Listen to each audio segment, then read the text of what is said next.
paano ba magmahal na hindi masaktan? Ang ganda po niya, no? How to love that does not hurt. Is it possible? Yan po yung explore natin, yan yung pag-usapan natin. At ang inspirasyon ko po dito ay yung sinabi ni Padre Pio. Kilala niyo po siya.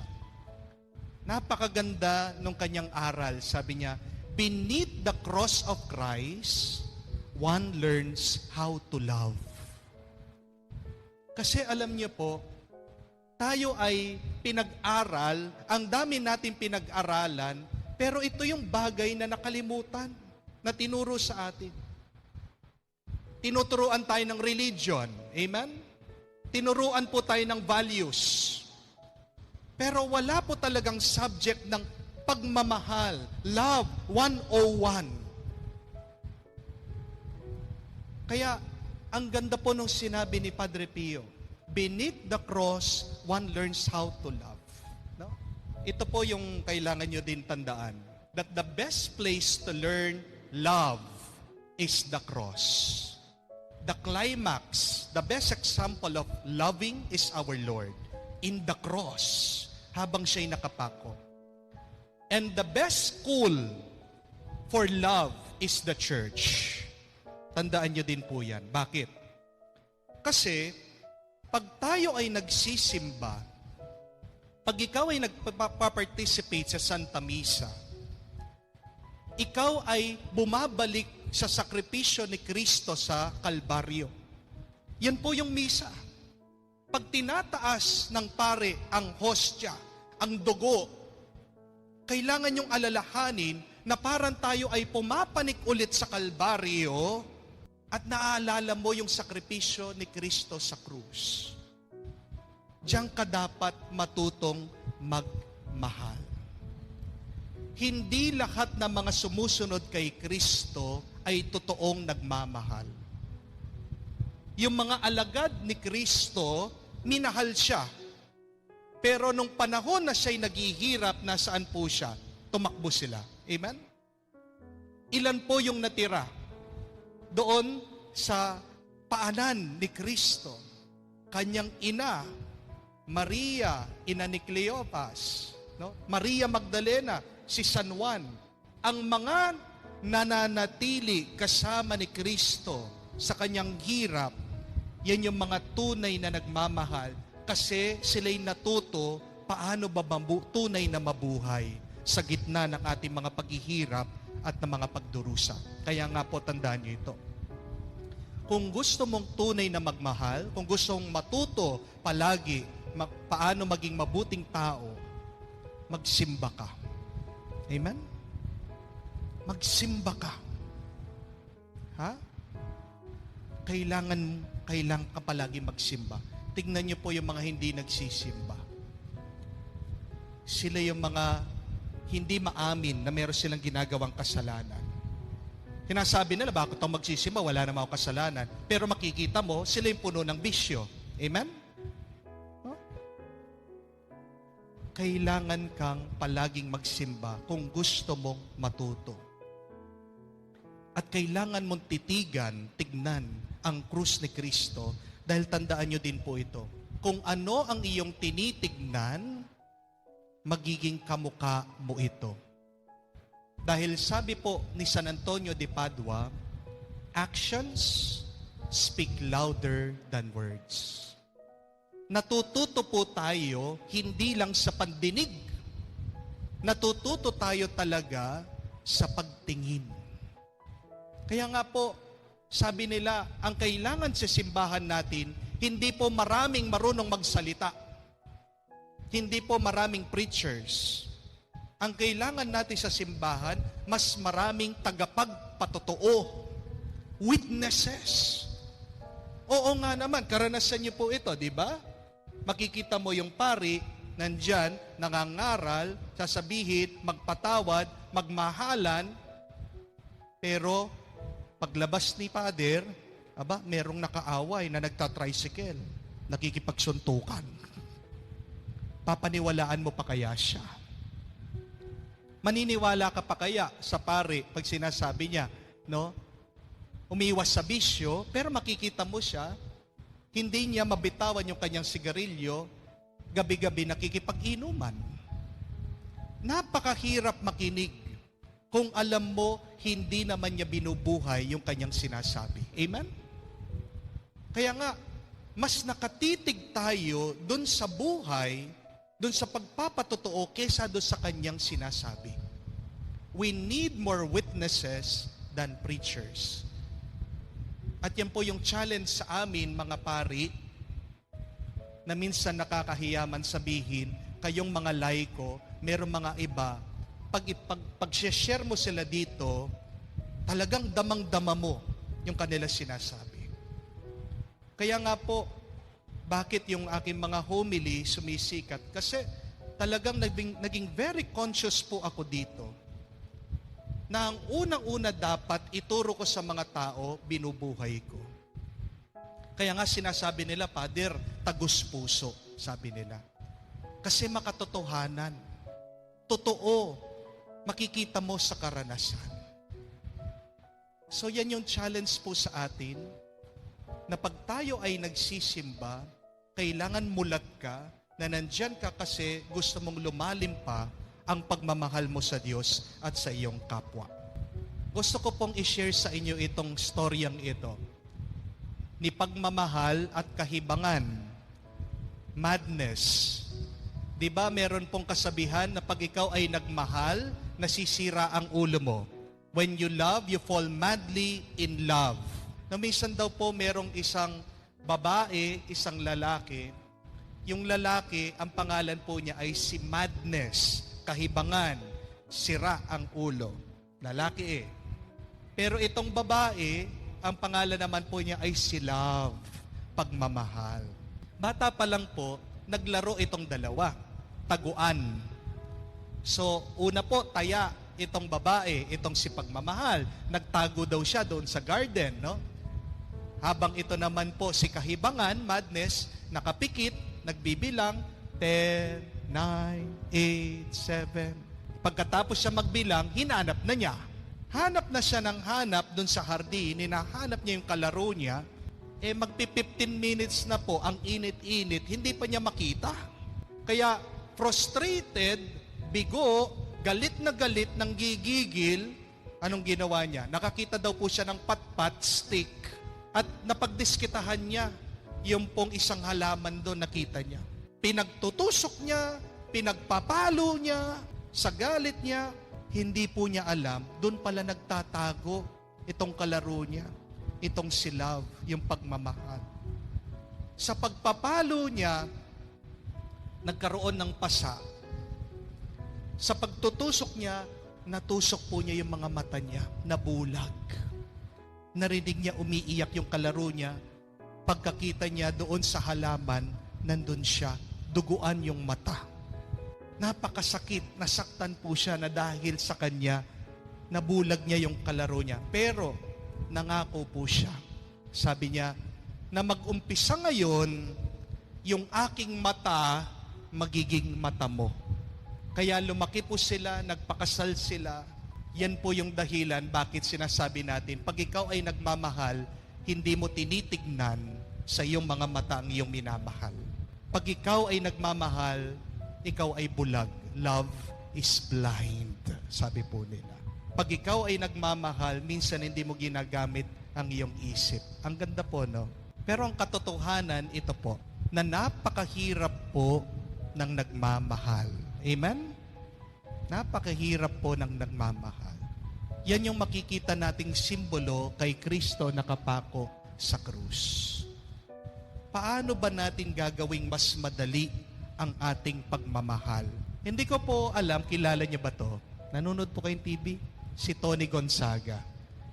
Doon po sa vlog niya, sa internet, sa interview, may sinabi siya, if it hurts, that is not love, sabi po niya.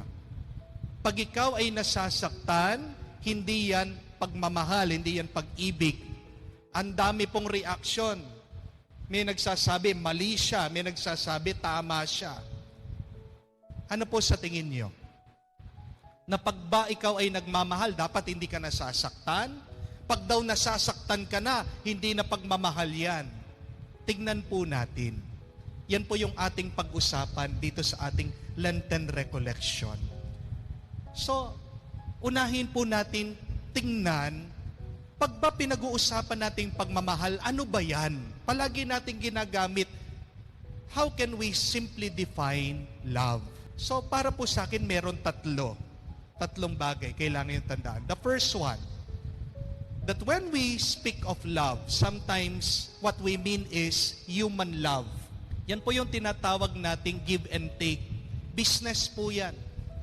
Magiging mabuti ako sa iyo, magiging mabuti ka sa akin. So, give and take. Give and take.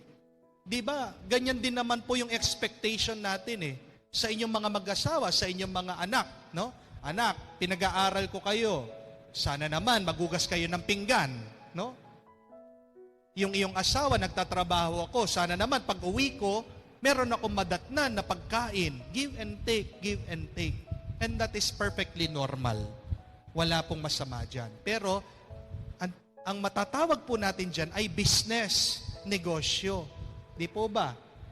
Nagbabayad ako, ito yung pera, bigay mo sa akin yung serbisyo. That is a human kind of love. Meron pong pangalawa, masama. Ang tawag po natin dito, lust. And what is lust? Take and take. Ikaw lang, ako lang, yung makakapagpasarap sa akin. Wala kang pakialam kung pagod siya, wala kang pakialam kung wala na siyang maibibigay, wala kang pakialam kung ano nararamdaman niya, basta't yung gusto ko, ibigay mo sa akin. Ganyan po, take and take, take and take. Walang konsiderasyon dun sa nararamdaman o nararanasan ng iba. It is a selfish kind of love. Third po, pangatlo, ito naman po yung sa Diyos. Divine kind of love, true love. It is give and give, give and give. Nagbibigay na nagbibigay. Father, posible po ba yan kung wala na akong maibigay? Posible po. Paano magiging posible yan? Tandaan niyo po ito. Basta't huwag kang mawawala, nananatili sa Diyos. Bakit meron mga iba sa atin nagsasawa? Bakit meron mga sa atin nauubusan?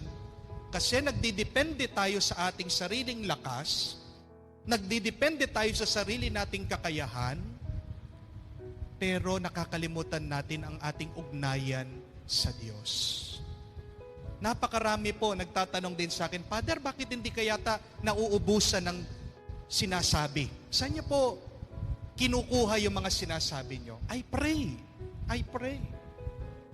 Hindi naman po ako lalabas dito, hindi naman po ako magsasalita na hindi po ako nagdasal. I really pray. At alam niyo po kung ano yung pinagdarasal ko sa Diyos, every time na mag-talk ako, every time na mag-homily ako, napansin niyo po, nanonood kayo ng mga video ko, wala po akong kopya. Kung meron man po, small note, ayoko man po tignan Kahit man po dito sa aking hindi ko na, wala pong mga text dito, mga konting lang po. Ang pinagdarasal ko po palagi bago ako mag-homily, bago ako magsalita. Dalawa. Sinasabi ko, Panginoon, ano po yung gusto nyong sabihin sa mga tao? Ano po yung gusto nyong sabihin sa mga tao? Minsan po, wala po akong homily talaga. 5 minutes, nakaupo na po ako doon, wala talaga.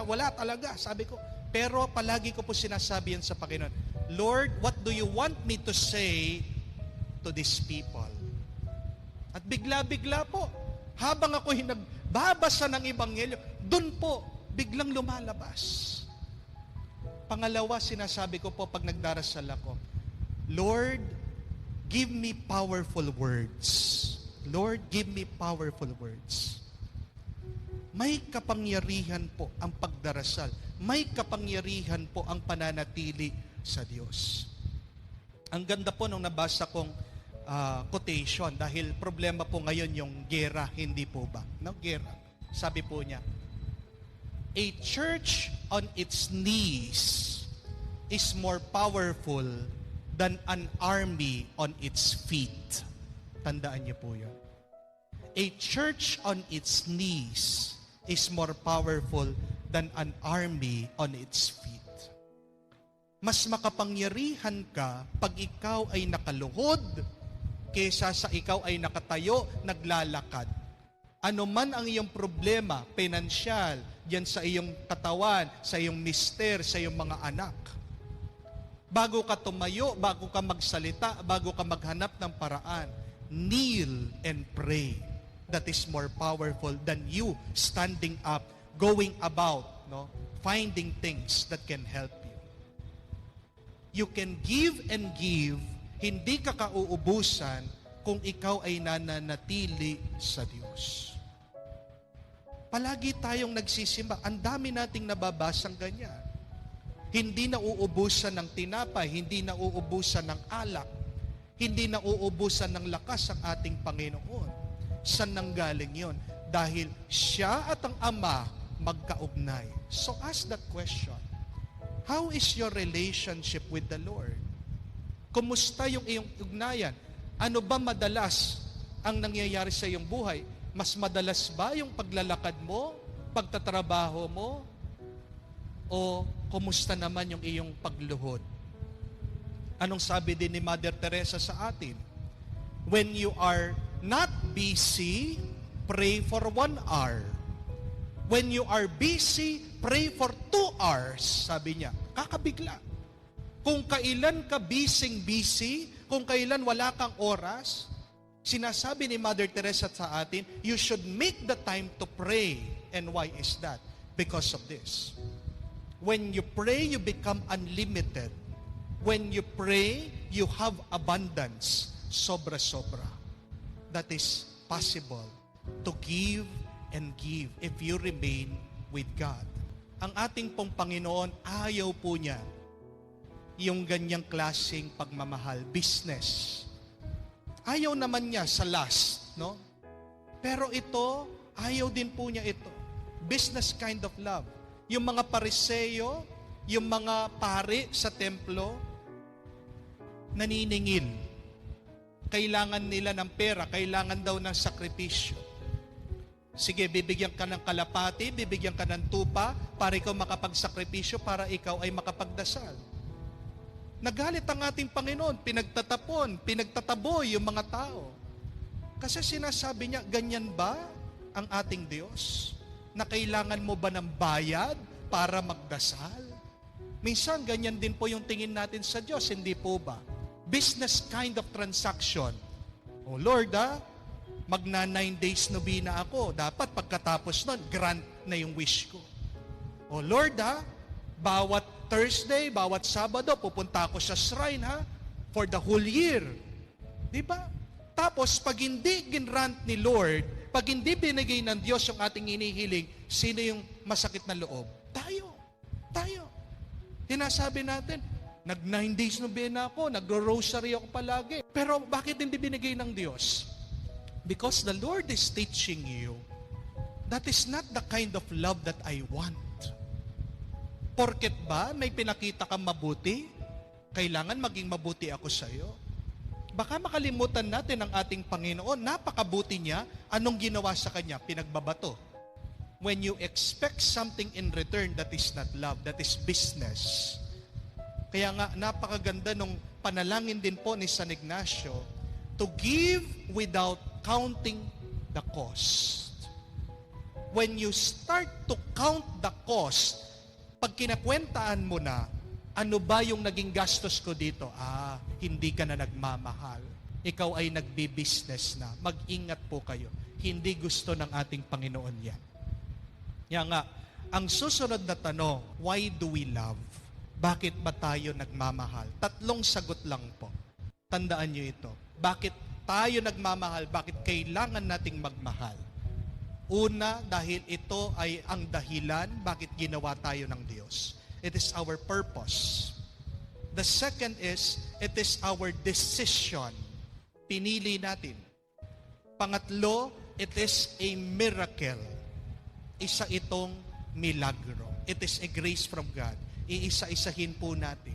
The first one, ikaw ay nagmamahal. Kailangan mong magmahal. Dahil yan ang dahilan kung bakit ginawa ka ng Diyos. God created you because God loves you. And we love because He loves us first. Hindi ka pwedeng hindi magmahal dahil nakatanggap ka ng pagmamahal. Tandaan niyo po yan. Kahit na nakakatanggap ka ng mga panlalait sa ibang tao, paninira sa ibang tao, tandahan mo, hindi tumitigil ang pagmamahal ng Diyos. Pabayaan mo yung mga taong mapaglait. Pabayaan mo yung mga taong mapagchismis. Pabayaan mo yung mga taong yan, negatibo, no? Mga nega. Bakit ganyan sila? Kasi nakatanggap din sila ng ganyan sa ibang tao. Tandaan niyo po yun. Huwag mo sasabihin na, ang bait-bait ko naman. Huwag mo sasabihin na, I am a faithful wife. Why did my husband betray me? Pinagtaksilan ako, naghanap ng ibang babae. Do not say that. Because what we give, we have already received. Hindi ka makakapagbigay ng isang bagay na wala sa iyo. May kakilala po ako. May kakilala ko. Hindi ko lang sasabihin. Baka mahalata ako. Kasi nagtataka yung kanyang misis. Bakit yung kanyang asawa, babaero? Tinanong ko yung history. Nakita ko, yung kanyang ama ay babaero din. Babaero siya dahil naranasan niya sa kanyang ama, babaero din. Yun yung ibig sabihin na you cannot give what you did not receive. That is applicable from good and bad. Yung mga naninira dahil siniraan. No? Bayolente, nag-aabuso dahil inabuso. Amen? Ganyan din sa kabutihan. Makakakita ka ng pamilya, napakabuti, mapagmahal, because they have received that. So we have to remember that why we love, because God loves us first. Kung hindi mo man maranasan yan sa ibang tao, again, sabi ko, bumalik ka sa simbahan, magsimba ka, manatili ka sa simbahan, magdasal ka, you will receive that love once again. Para mas maintindihan niyo po, para po sa akin ang pagmamahal parang treadmill. Bakit nasabi ko po? Konting kwento lang po. Nung pagka-ordain ko po ng pari, ako'y nagtimbang. I blew up 190 pounds. Taba ko po. Naging giant ako. Kasi po ang mga Kapampangan, mahal na mahal kami mga pari. Sa sobrang pagmamahal po nila sa aming mga pari, pinapatay kami sa pagkain. Pag sinabi mong pari sa Pampanga, may kasabihan, ang pari siyang hari. Binibigay po lahat.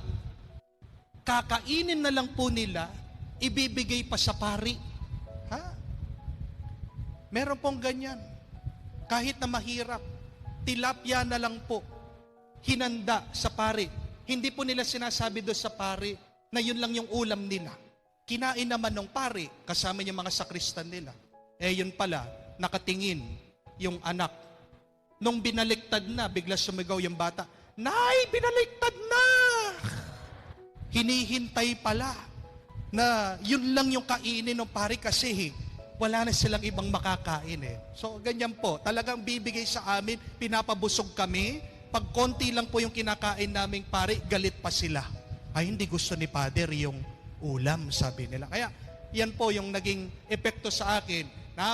Valedictorian po ako sa lahat ng mga blood chem ko, no? SGPT, SGOT, cholesterol, diabetes, no? Yung sugar ko, ang taas po. Hanggang ngayon, kaya nga po, salamat sa Diyos, after 1 week, kalalakad ko lang po.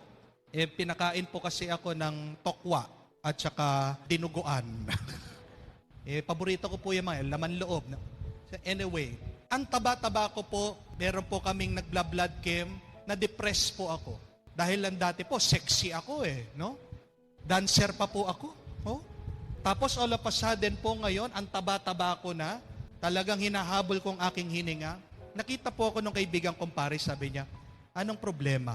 Pads, ang taas na ng mga 28 years old pa lang ako. Meron na ako fatty liver, mataas na presyon ko, cholesterol, etc. Sabi niya, nurse po yung pare dati. Sabi niya, simple lang yan, mag-exercise ka, sabi niya. So, bumili po ako ng treadmill para habang nandun ako sa kumbento, naglalakad ako, doon ako, no, hindi ako lalabas, no. The treadmill. E ang problema naman po, dahil sa dami ng trabaho, minsan hindi mo naman magagamit. So, anong pangkwenta? Ang nangyari, ginamit ko lang ilang linggo, hindi ko na ginagamit, ngayon kailangan ko na namang gamitin, sinindihan ko, hindi na gumagana. Puno na po ng kalawang, puno na ng alikabok. Pero isipin niyo po ito, no? Bakit ba nila ginawa yung treadmill? Para sa mga taong gustong pumayat. Para sa mga taong gustong maging healthy. Kung hindi mo gagamitin ang treadmill, ano pa ang silbi ng treadmill? Hindi naman pwedeng dekorasyon yan. Hindi naman pwedeng higaan yan. Hindi po ba? Pero, kung ilalagay mo yung sarili mo, put yourself in the place of the treadmill, anong mararamdaman mo? Masakit din ang maging isang treadmill. Ano bang karanasan ng treadmill? Inaapakan ka, tinatakbuhan ka, ginagamit ka. Pagkatapos kang pinagpawisan at dinumihan, iiwanan ka. Ang sakit. Hindi po ba? Pero yun nga ang tanong. Kung hindi ka naman aapakan, hindi ka tatakbuhan, hindi ka gagamitin, para saan ka pa? Di ba po ganyan din ang ating buhay? Sometimes we feel that we are being used in our love. Pero kung hindi ka magmamahal, para saan pa ang iyong buhay? Tandaan niyo po yan. Yan yung ibig ko sabihin that why we love, it is because of a purpose. May dahilan. Yan yung ginawa ng Diyos para sa iyo. Bakit pa tayo kailangan magmahal? Kailangan nyo din po tandaan ito. Because it is our decision to love. Pinili mo. Pag hindi mo pinili, hindi ka tunay na nagmamahal. Ha? Halimbawa po, meron ako nilagay dyan na ahas. Meron po kasi akong kaibigan na pare, ang hilig sa mga exotic animals. Napakarami niyang ahas. Nagtataka ako, bakit sa dami-dami pa ng mga pwede niyang alagaan, ahas pa? Misa pinapakain po niya yung mga ahas niya ng daga. Nangingilabot po ako, nanginginig ako pag nakikita ko yung mga ahas. Kinakain yung daga, yung pong ahas, ilang araw na talagang ilang linggo na hindi kumakain, gutom na gutom. Pagkabukas pa lang po nung kanyang kulungan, biglang lumundag ba naman po, tinuklaw yung kaibigang kong pare. Kinagat. So nakakagat po siya. Pero makikita ko po yung kaibigang kong pare, wala man po sa kanya. Kahit na kinagat siya, inalis lang niya, no? Napakabagal lang niya inalis. Nilagay niya ulit doon sa kulungan, nilagyan niya ng daga. Hindi ko maintindihan, sabi ko, kinagat na, hindi naman sila maganda, pero siya nagagandahan. Siya, love na love niya. Bakit? Hindi ko maintindihan. Hindi rin niyo po maintindihan. Bakit? Hindi niyo kasi piniling magmahal ng mga ahas. Amen? Hindi ko pinili, hindi ko gusto. Ganyan din po nung nag-lockdown. Kita niyo po, mga halaman. Hindi ko alam kung sino mga plantito-plantita dito. Meron po akong kaibigan. Pinagmamalaki niya yung mga halaman niya. Meron pa mga pangalan. Tapos pinagmamalaki, Father, ito, isang dahon lang nito, 5,000. Ha? 5,000? No? Hindi ko maintindihan bakit ginagastusan. Only she can understand that. Why? Because she chose, pinili niya. Ito yung gusto ko. Ganyan din po. Dumarami yung mga fans ko. Hindi ko po maintindihan. Bakit sa dami-dami ng mga pari, akong pinili. Bago pa po ako sumikat yan sa YouTube, Facebook, marami na rin po. Nakakapagtaka yung mga fans club ko, puro mga matatanda. Matatanda, minsan byuda. Nung minsan nga po, nabigla ako, merong mga followers dumating sa simbahan. No, very excited, nagpa-picture po sa akin. Nabigla ba naman po ako, bakit? Pagkatapos ng mga papicture ng isang babae, niyakap po ako, hinalikan ako. Tapos sabi pa sa akin, Father, wag po kayo mag-alala. Naka-face mask naman po ako, sabi niya. Sabi ko, marami pang mas gwapong pari sa akin. Marami pang mas marunong na pari sa akin. Pero bakit akong pinili? Akong gusto nila eh. Akong pinili nila. So remember this, when you make a choice, you are in heaven. But when you are doing something that you are forced to do, you are already in hell. Amen? Amen? Nay, ano yung gusto niyong pagkain? Lilibre ko kayo mamaya. Ano pa paborito niyong pagkain? Sige. Dinuguan, ha? Paborito din niyo, no? Kung bumili ako ng dinuguan, tapos kinutsara ko yung dinuguan, susubuan ko kayo, gusto niyo po ba? Okay lang po. Kung pwepwersa ko po yung kutsara sa inyo, gusto niyo po yun? Hindi na. Tingnan niyo po. Kahit na gusto mo yung dinuguan, pero kung doon sa panahon na ayaw mo namang kainin, di ba? Hindi mo naman pinili yun. Pag pinepwersa sa'yo, kainin mo to, ayaw ko. Ano po ba yun? Langit o impyerno? Kailangan nyo tandaan yan. Na ang impyerno ay hindi isang lugar. Ang impyerno ay isang karanasan na ginagawa mo ang isang bagay na hindi mo pinili. Diyan nyo maiintindihan, ha? Ito, maliliwanagan kayo dito. Kung bakit si Adan at si Eva, kahit na nasa paraiso sila'y umalis.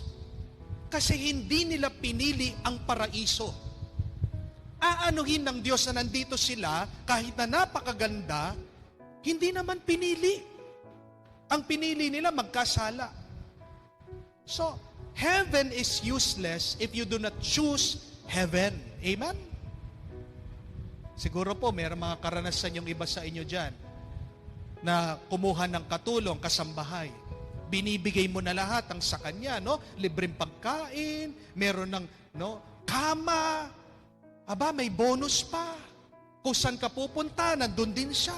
And then all of a sudden, tatakasan ka, aalis na lang. Sasabihin mo, ano ba bang ayaw niya dito? Nandito na lang lahat. Bakit umalis pa? Because she did not choose to be there. Amen? Kayo po, nandiyan kayo nakikinig sa akin. You chose to be here, that is why you're happy. Amen? Why do we love? Because we chose it. Pinili mo. Pag wala na yon, pag hindi mo na pinipili, patay. Ganyan din po, napakahalaga sa marriage, sa kasal. Hindi ibig sabihin, pag kinasal ka na, wala ka ng choice. Pwede kayong magkahiwalay. Sinasabi ko po yan sa homily ko. You can separate. But that is the only last choice. Pag kinasal kayo, ang mahalagang tandaan, araw-araw dapat pinipili mo itong taong ito, mamahalin ko. Kung mahirap siyang piliin araw-araw, anong gagawin? Magdasal ka. Magpatulong ka sa Diyos. Last po, why do we love? Anong dahilan? Ito po ay dahil sa isang milagro. It is a miracle when you love. Napaka-imposible. Minsan, nagsasawa ka na. Minsan, gusto mo na sumuko. Pero why do you keep on going? Because God sustains you. God is helping you. You have to believe that. Hanapin niyo po ito. Proverbs 30, verse 18 to 19. Napakaganda na kasulat. Sabi niya, there are 3 things that I am amazed to, 4 things that I do not understand. 3 bagay ako'y namamangha, 4 na bagay hindi ko maintindihan. Una, paano ang agila, paano ang ibon nakakalipad? Pangalawa, hindi ko maintindihan, namamangha ako, paano ang ahas nakakaakyat ng puno walang paa? Di ba nakakamangha po yun? Napakadulas pero nakakaakyat ng puno. Pangatlo, paano ang barko, paano ang bangka nakakalutang sa tubig kahit na napakabigat? Paano ito nakakapaglayag sa dagat? O nga naman, ang bigat-bigat pero ito'y lumulutang. Pero pang-4, ito sabi niya, hindi ko maintindihan at ako'y namamangha pag makakakita ako ng isang lalaki, minamahal ang isang babae. Dahil alam naman natin ang mga lalaki magkaiba sa mga babae. Napakarami natin pagkakaiba, tayo po mga lalaki sa mga babae. Pero bakit yung magkaiba nagiging isa? Bakit yung magkaiba nagkakaintindihan? Because it is a miracle. It is a miracle. Kung gusto mo maging masaya, hingin mo yan sa Diyos. Lord, create a miracle in our relationship. Always. Give us the grace. Always. No? Ibibigay ng Diyos yan. When you love, despite of the differences, you are running in a miracle. You are already running in a miracle. Tandaan niyo po yan.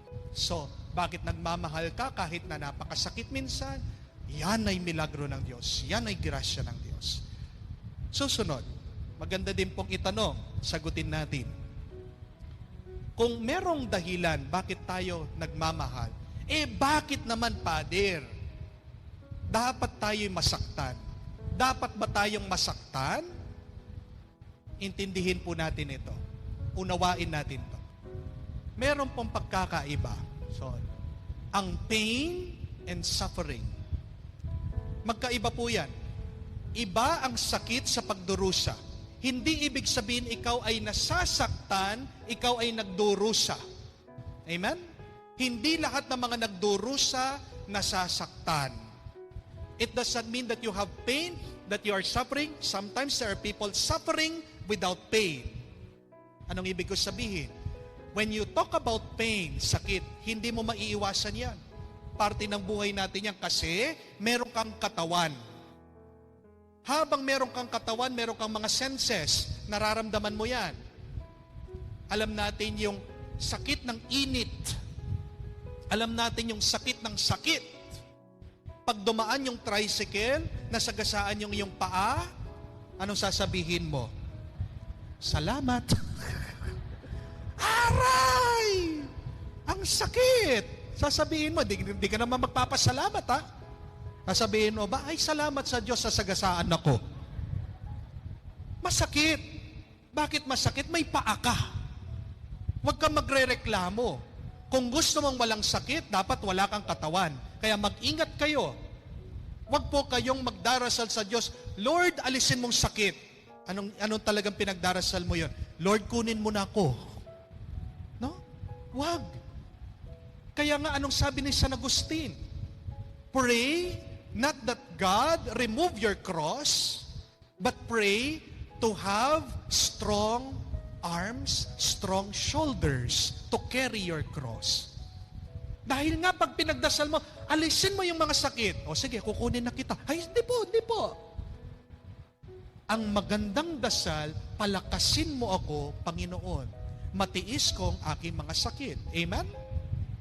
Suffering, yan ay ang masama. Kasi pag sinabi mong pagdurusa, hindi yan gawa ng Diyos. Gawa mo yan. Gawa mo yan. Yan ay gawa ng iyong isip.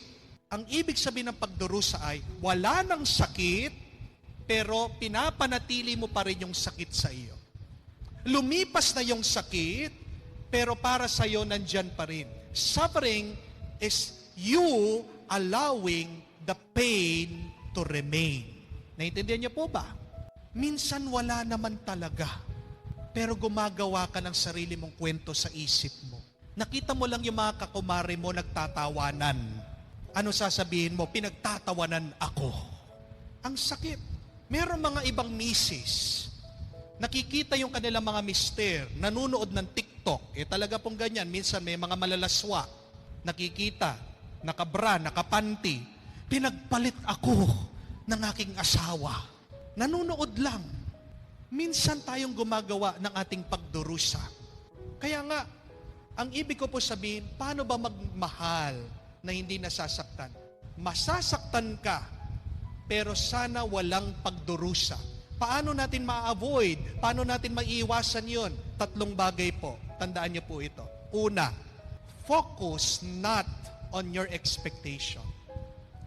Ikaw ay nagdurusa sa iyong pagmamahal, pag ikaw ay nakatuon dun sa mga gusto mong mangyari sa iyong buhay, hinahanap mo yan sa ibang tao. No? If you want to lighten your load, if you want to make your life happy, remove your expectation, accept life for what it is. Because life will never go as you wish. Amen? Kailangan mong itanim sa isip mo yan. Hindi lahat ng mga tinatanim mo ay aanihin mo. Kung paano narinig po natin yan sa talimhaga. Ang magsasaka, nagsabog ng mga binhi, hindi naman lahat ng kanyang tanim namunga. Di po ba? Pero wala sa kanya yon. Sana ganyan din po sa atin. Huwag kang mai-stress. Huwag mong guguluhin ang isip mo. Kaya nahihirapan ka, kaya nagdurusa ka, dahil meron kang mga expectation. Tanong mo sa sarili mo, ano yung mga expectation mo? People change. People change. Write that. No? Nagbabago ang lahat. Pero dahil pinili mo siya, ano man ang pagbabago niya, matatanggap mo siya. Amen? Kahit naman po ang ahas, di ba? Naglulupi. Ang tao, ganyan din po habang tumatanda. Pero tandaan mo yun, napakahalagang sangkap ng pagmamahal, pagpili. Pagpili. Susunod po. Ang tanong ko lang is, what are your expectations from your family? Yan yung pinagmumulan na maraming away. No? Meron kang expectation. Gusto mo na sinusustentuhan ka. Gusto mo mabait siya. Gusto mo na inuunawa ka niya. No? So marami yan. Makakagawa po kayo na listahan dyan. Isulat nyo, pero sana wag nyo naman pong gawin tanikala para sa inyong mga minamahal. Next po. Bakit tayo nagdurusa pag tayo nagmamahal? Pangalawang dahilan, dahil nagfo-focus tayo sa ating mga sarili. When you are selfish, when you focus on yourself, when you want only to take and not give and give, I tell you, you will suffer. You will suffer. Share ko lang po ito. Paborito ko po ito nung bata ako, itong sesto. Nung pong Mayo, ako po ay kinuha nung maliit po akong bata na mag-Santa Cruzan. Ako po si Haring Constantino. Ako po ay magiging escort ng Reyna Helena. So, ako po ay sinuotan ng barong ng aking nanay. Napakainit. Sabi ko sa kanya, gusto ko ng sesto. Nakita ko po, meron kasi sa rep namin. Pero ang aking nanay, sabi niya, hindi. Magpa-picture ka muna. Wala pa po yung nagpipicture. Habang hindi nakatingin ang aking nanay, ako po ay patago, kumuha ng sesto. At nagtago po ako sa kwarto namin. Napakadilim para hindi ako makita ng aking ina. So habang madilim, kinuha ko yung straw, no? Binubutasan ko yung sesto, dahil madilim at madulas yung pong sesto, ito'y dumulas. At sakto po, tinamaan yung aking braso. Tumusok. Pak! Gusto ko po sumigaw, gusto kong umiyak, hindi ko po magawa. Bakit? Maririnig ako ng aking ina. Mas masakit ang aking mararanasan. Papaluin ako. Sinabi niya, mamaya. Ang tigas ng ulo ko. Bigla-bila, tinawag po ako. Papapicture na, patay. Kaya ang ginawa ko, talagang pinakatago-tago ko po. Doon po sa picture ko yan, maliit na tuldok ng dugo nandun. Smile, smile. Kahit na talagang nakangis-ngis po ako, ang sakit. I was trying to smile, pero talagang nararamdaman ko po, I still have the scars. Meron po akong peklat. At palagi pag nakikita ko po yun dito, sinasabi ko, bagay mo. Ang takaw mo kasi, bagay mo. Kasi, sinabihan ka, hindi ka nakinig. Bagay mo. Yan yung kabayaran ng pagiging makasarili.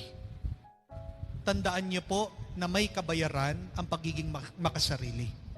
Yung mga taong nagkakasala, sila yung mga taong gumagawa ng kasalanan, kinukumbinsi nilang kanila sarili, walang mangyayaring masama sa akin.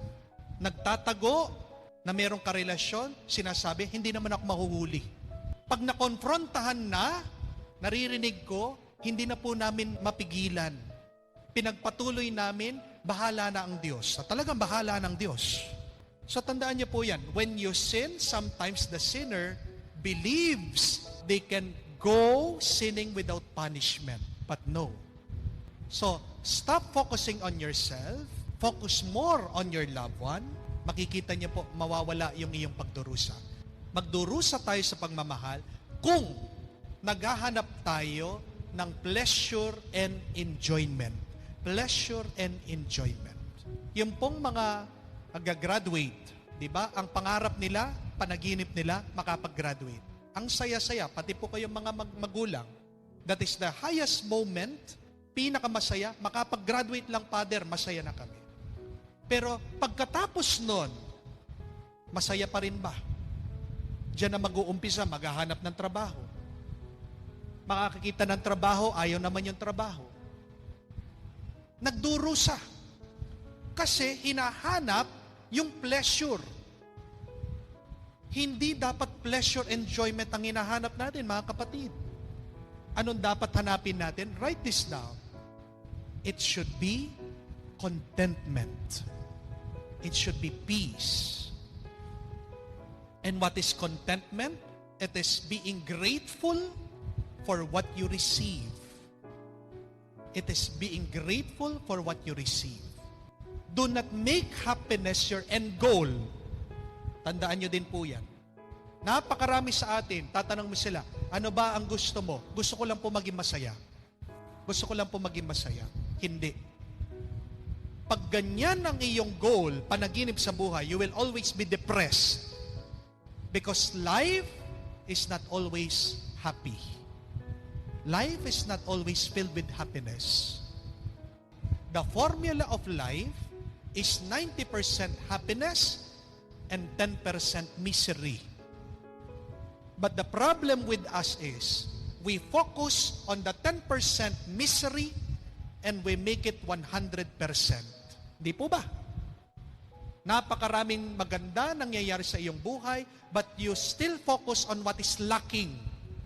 Ano ba yung wala sa iyong buhay? At yung 10% na wala sa iyo, ginagawa mo 100% buong buo. Hindi po ganyan. Huwag mong gawin panaginip ang tuwa, ang saya. But rather, write this down.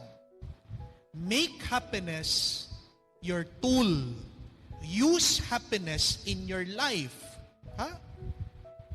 Gamitin mong tuwa. Pwede kang maging masayang ngayon. Pwede. Pero bakit hindi ka nagiging masaya? Kasi hindi mo pinipiling maging masaya. Amen? Napakarami sa atin nag-iipon ng pera. Totoo po. Nag-iipon ng pera. Pero hindi magamit-gamit ang pera. Bakit? Paano na? Pagdating ng araw. Yun nga Pagdating ng araw, mamamatay ka din. Hindi natin matanggap yun. Kailan mo gagamitin yung pera pag malapit ka na mamatay? May kakilala po akong ganyan. Save ng save. Save ng save. Kumain man sa fast food, ayaw. Incheck po kasi. No? Nagsesave. Nung malapit ng mamatay, full of regrets, nagsisisi. Napakaraming pera, hindi man nag-enjoy. Enjoy it and be thankful for what you have. Always. Always. That is contentment, that is peace. So wag mong habulin yung nakakapagpasaya sa'yo. Ang gawin mo, maging masaya ka ngayon kahit na wala pa yan yung iyong hinahabol o gusto sa iyong buhay. God gave you the ability to be happy. Amen? So you can choose, please choose to be happy now. Susunod po, kahuli-hulian. Yung sinasabi ni Padre Pio, beneath the cross of Christ, we can learn how to love. Ayan, yung model natin ng tunay na pagmamahal. Uulitin ko po, pag ikaw ay tunay na nagmamahal, merong sakit pero walang pagdurusa.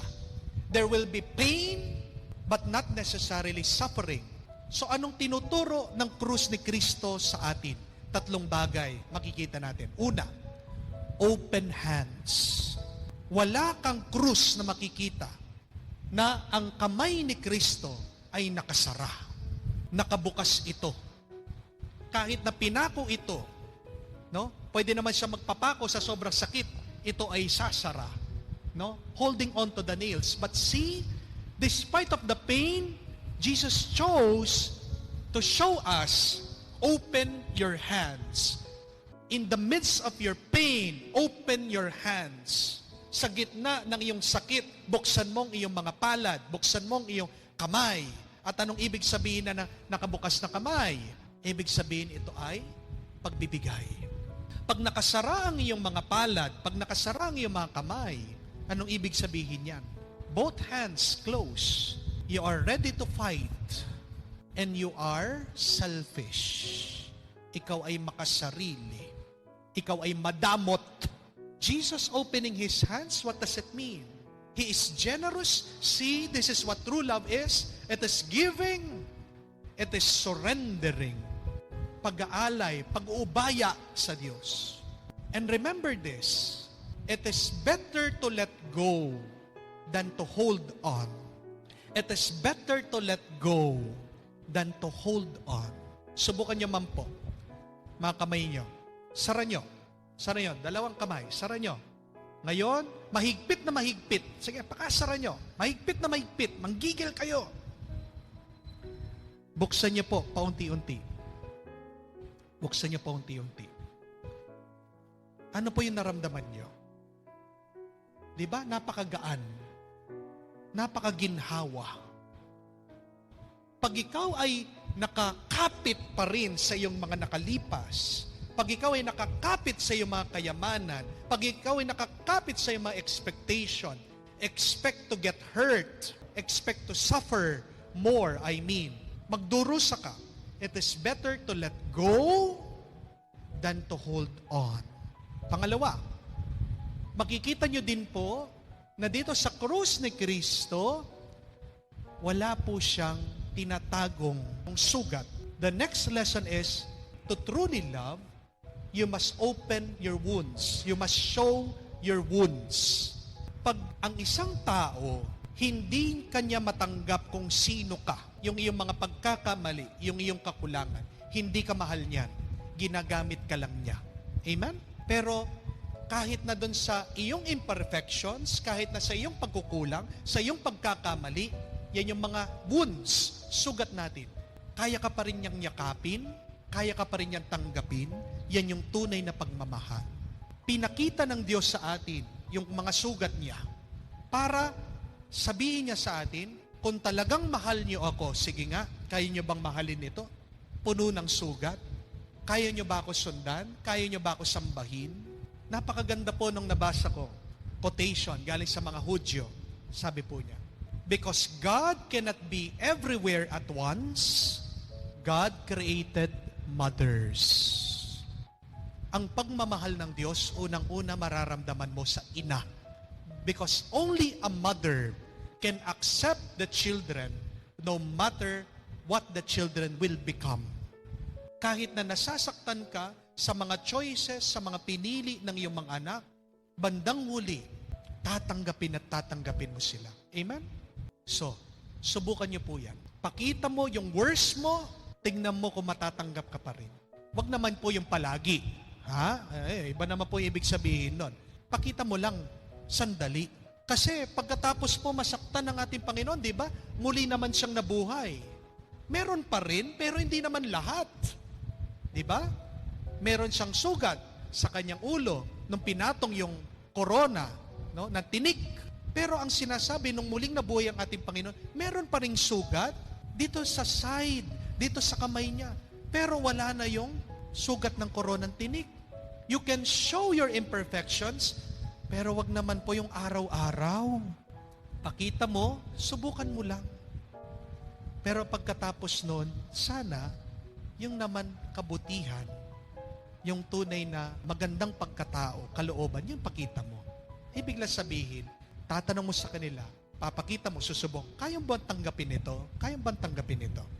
Pinapakita din sa atin sa krus ng tunay na pagmamahal, nagbubukas ng puso. One who truly loves opens their heart. Nung daw po namatay si Kristo, kumuha po ng sandata at tinusok sa kanyang tagiliran.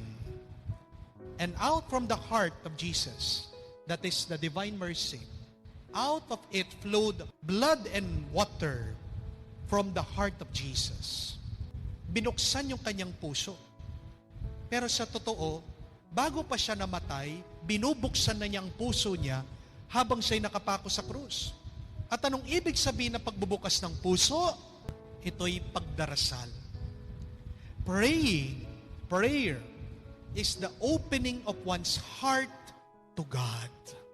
Wag lang po sana mga bibig nyo ang buksan nyo pag kayo ay nagdarasal. Buksan nyo ang inyong puso pag kayo ay nagdarasal. Narinig nyo po, maririnig nyo yan sa 7 palabras.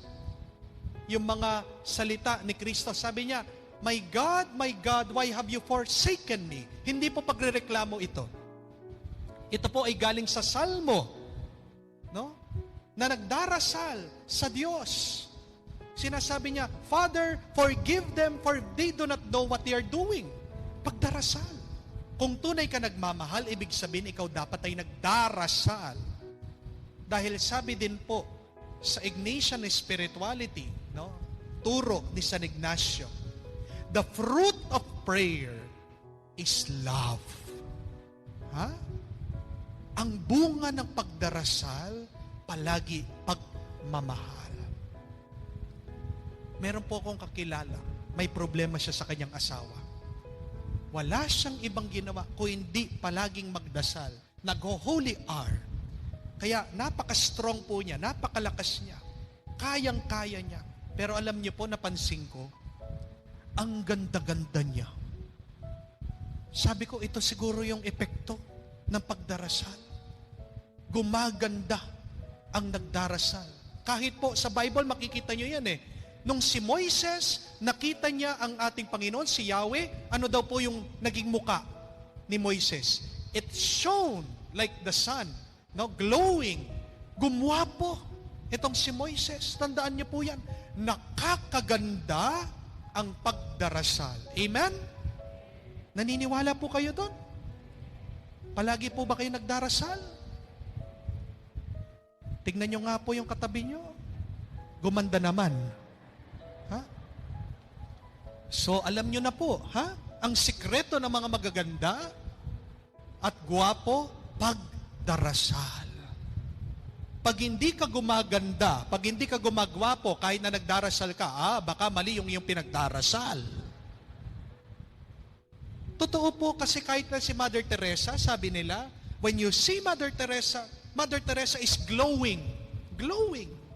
So, magdasal ka. Hindi lang para gumanda ang iyong muka, gumanda ang iyong kalooban. That is very important. People who pray have a good heart. People who always pray are loving people. Ano ang makikita nating pagkakaparehas ng tatlong ito? True love is openness. Pag ikaw ay tunay na nagmamahal, ikaw ay nagbubukas. Binubuksan mong iyong sarili, binubuksan mo ang bagay-bagay. Hindi mo sinasara. You are not closing, you are opening. Makikita niyo po yan, mababasa niyo at maririnig niyo sa Biyernes Santo. Nung namatay ang ating Panginoon, ang tabing ng templo, there is the curtain in the temple dividing the Holy of Holies and the people. Sabi po, biglang nahati itong kortina, itong tabing. Di po ba kayo nagtataka doon sa detalyeng yon? Bakit kaya nahati yung tabing? Ano kayang ibig sabihin nun? Ito po ang ibig sabihin, ang kahulugan. Nung nabuksan yung tabing, nahulog yung tabing, ibig sabihin, binuksan ni Jesus ang grasya ng Diyos maibigay sa mga tao. Dati, ang nakakakita lang, nakikinabang mga pari. Pari lang ang pwedeng pumasok. Abang ngayon, dahil sa sakripisyo ni Kristo sa Kalbaryo, binuksan niya para ang lahat makinabang. Para ang lahat makatanggap ng grasya. Ganyan ang tunay na pagmamahal. Binubuksan mo para mapabuti ang mga tao, makaranas sila ng grasya. Hindi ito pagiging madamot, hindi ito pagtatago, hindi ito pagsasara. That is what true love is. What we learn in the cross, opening, open hands, open wounds, open heart. So ang tanong, tama ba si Tony? True love should not hurt. No? Tama na mali. Anong ibig ko sabihin? No? Hindi natin maiiwasan na tayo'y masaktan, pero ang sinasabi lang ni Tony dito, kung tunay ka nagmamahal, mawawala yung sakit na yon. Di po ba?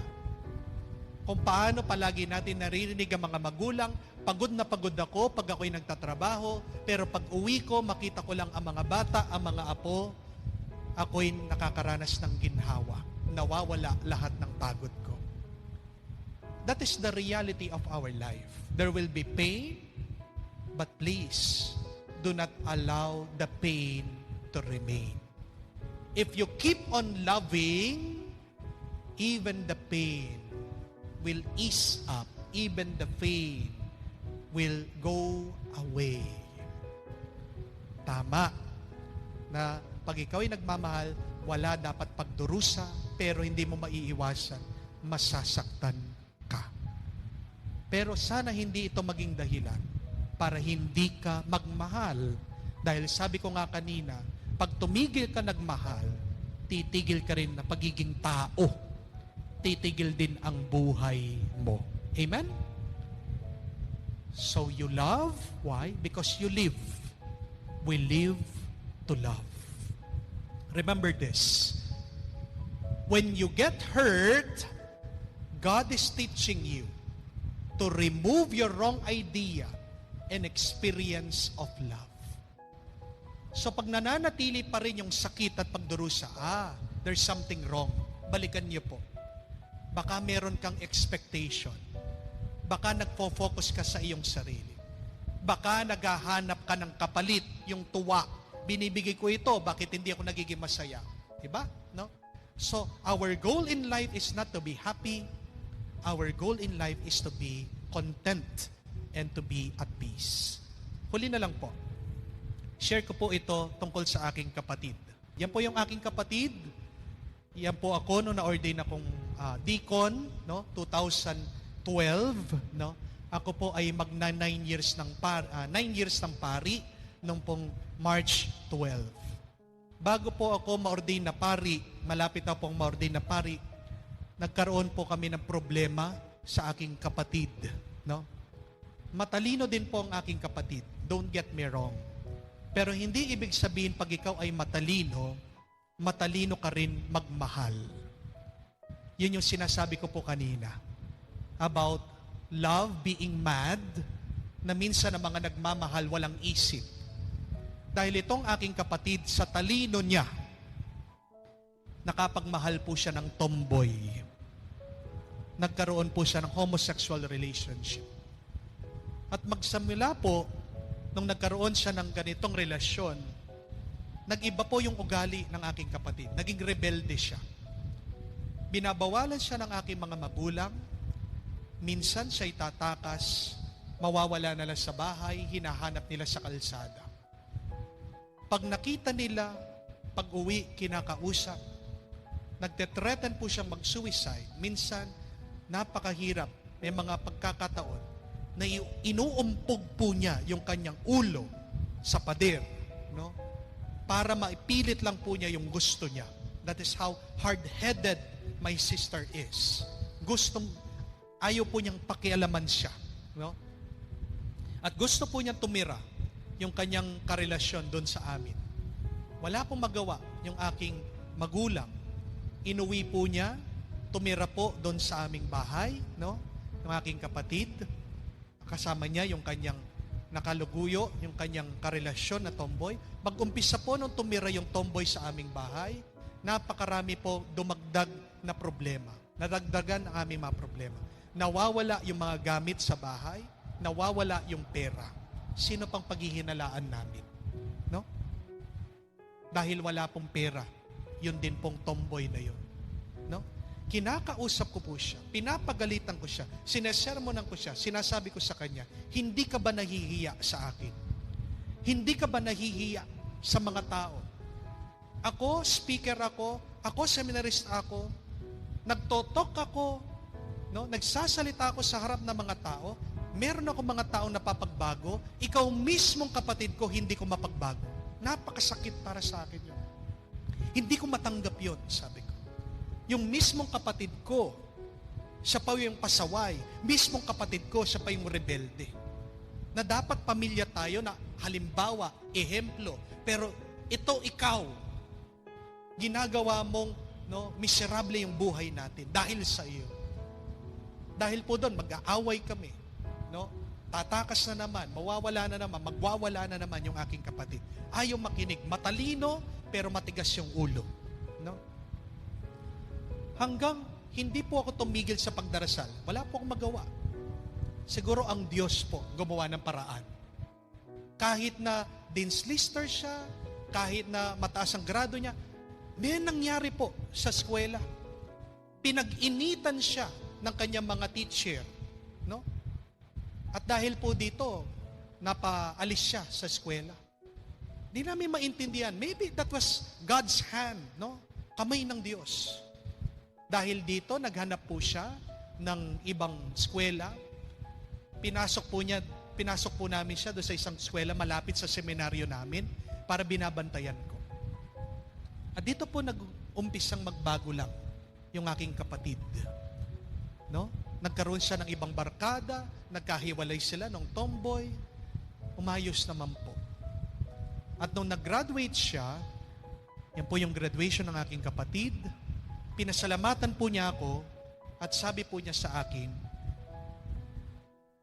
pag ikaw ay na-ordain, akong gagastos nung yung damit bilang pasasalamat na hindi ka huminto sa pagdarasal para sa akin. So, sabi ko kahit wala na, yung lang nagbago siya, masaya na ako. Pero pinramis po niya yon. Kaya nung nakapagtrabaho siya, yung first po niyang sweldo, agad po niyang inipon para po sa aking ordinasyon. Monthly, iniipon po niya sweldo niya. Yung sinosobra po niya, iniipon niya para po sa akin. Kaya nga nung na-ordain po ako, yung next slide, yan po kami, siya yung bumili ng aking damit that is worth 20,000 po. Dahil puno po ng borda. Puno ng borda. Sabi niya, pinakamaganda para sa kuya ko. At natutuwa po ako, masaya po ako. Nung una lang, nagtataka ako, sabi ko, bakit kahit anong sabihin ko sa kanya, hindi siya nagbabago? Bakit biglang nagbago? Kasi, kung babalikan niyo po yung sinabi ko, kasi, ginagawa ko yon, yung pagsasermon ko, pagsasalita ko sa kanya, hindi naman para sa kanya, para sa akin. Kasi yung image ko di po ba? So, ang iniisip ko pa rin ako, hindi naman siya. So parang tinuruan ako ng Diyos, hindi ganyan. Kung magbabago siya dahil sa pagmamahal mo sa Kanya, hindi dahil sa iyo, dahil gusto mong pamuka sa mga tao na magaling kang magsalita. Nagbago po. Pinakita ng ating Panginoon. Nagbago siya hindi dahil sa iyo, nagbago siya dahil sa akin. Dahil sa iyong pagdarasal. Ang problema po, pagkatapos ko ma-ordain, binulungan ako ng aking kapatid. Sabi niya, pag ako naman na mag-asawa, sabi niya, damit din. Anong damit? Yung aking gown. Sige, sabi ko naman ganyan. Nag-ipon po ako. Nung sinisingil na ako ng aking kapatid, yan yung damit niya, magkano? Ito na yung 20,000. 100,000. Sabi niya, 100,000! Pero wala po sa akin yon. Dahil sabi ko nga, the mere fact that she changed, walang katumbas na kayamanan yan. Walang katumbas na kayamanan. Amen? At salamat sa Diyos, hindi po ako tumigil sa pagdarasal sa Kanya dahil ito po yung bunga. Next slide. Ito po yung aking mga pamangkin. Masaya na po siya. Dalawang makukulit kong pamangkin. Kung sumuko kami sa Kanya, sumuko ako sa Kanya, wala sana itong kanyang maganda at mabuting pamilya. At dahil doon sa kanyang naranasan, alam din niya kung paano ngayon maging mabuting ina. Amen? Minsan kailangan mong dumaan sa mga problema para maging mabuti ka. That's simple. It's a very simple idea. You have to undergo the problem. You have to feel the pain in order for you to become good. No? Alam mo na yung masama, ngayon, hindi mo na babalikan iyon. Amen? Kaya, ito po yung last realization ko. True love is, pakatandaan niyo po, a love that does not surrender until the last breath. Habang may hininga ka, huwag ka sumuko, magmahal, lumaban. Pero doon sa huling hininga mo, a true love is one that surrenders to God. Diba? Into your hands, O Lord, I commend my spirit, sabi ng ating Panginoon. And true love is a love that experience pain but never suffering. Pain but never suffering. Sandali lang yung sakit na yan, tandaan mo. Nung pinako ang ating Panginoon, 12 o'clock, di ba? Namatay siya anong oras? 3 o'clock. The hour of the divine mercy. No? 2 oras lang. Konti lang yan. Sabihin mo, pag nasasakta ka, sandali lang ito. Lilipas din ito. Pero pag wala na, nananatili pa, nagdurusa ka na. You are suffering. Do not allow the pain to remain. And lastly, true love is a love that will go through hell so that the loved one will reach heaven. Ang ganda po niyan. Ang ating Panginoon bumaba sa impyerno, nakaranas ng impyerno. Di ba? No? Pero ginawa niya yon para sa kanyang minamahal sa atin lahat, para makarating tayo sa langit. So my dear friends, kung ikaw ay dumadaan ngayon sa impyerno, dumaan ka lang. Dumaan ka lang. Keep on moving until you reach heaven. Amen?